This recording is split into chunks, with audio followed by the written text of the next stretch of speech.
Another big story, NATO leaders, including Prime Minister Stephen Harper, met in Chicago today. The situation in Afghanistan topping the agenda. Out on the city's streets, thousands of protesters made their views clear, led by a couple of Canadians. The CBC's Paul Hunter was in the thick of the action today. Paul? Hey, Wendy, it was a day that began peacefully but ended less so. And in between that huge rally and march led by two Afghan Canadians from Toronto. They came from across the continent, anti-war demonstrators gathered in Chicago, keen to make their feelings known to NATO leaders, meeting a couple of kilometers away. Among the protesters, these women, children of Afghan refugees who made the trip here from Toronto. The message is we want NATO out of Afghanistan. We want an end to this occupation. We don't want any more killings. We don't want any more night raids, no more drone attacks. We just want peace and stability. Whether you call it combat mission or training mission, military forces need to go. Allison Bodine is an American now living in Vancouver. We don't believe it anymore. The only answer we'll take is an immediate exit and troops home now. For those of a certain age, singer Tom Morello from the band Rage Against the Machine was the added attraction.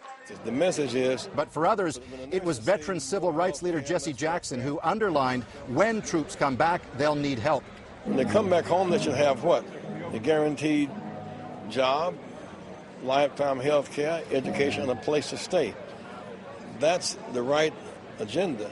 In effect, they all had the same message at the rally, and they all marched with it through the streets of Chicago. A parade, it turns out, led by those Canadian women, who learned just this morning they'd be front of the show.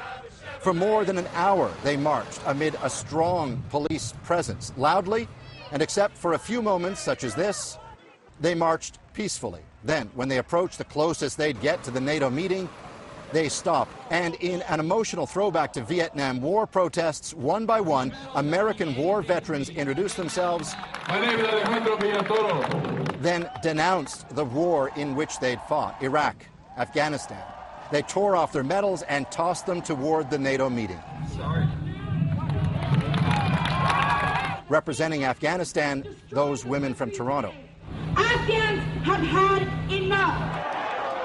Then things turned sour. When the demonstration ended, some protesters started throwing sticks and bottles.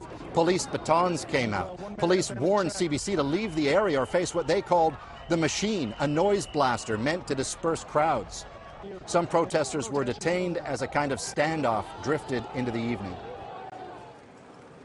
Police made 40 arrests in that scuffle. At last word, small groups of protesters were headed back toward the downtown. You can hear a police helicopter in the skies above me tonight. Police will be out in force, no doubt, all night. Wendy. Thanks so much, Paul. Paul Hunter.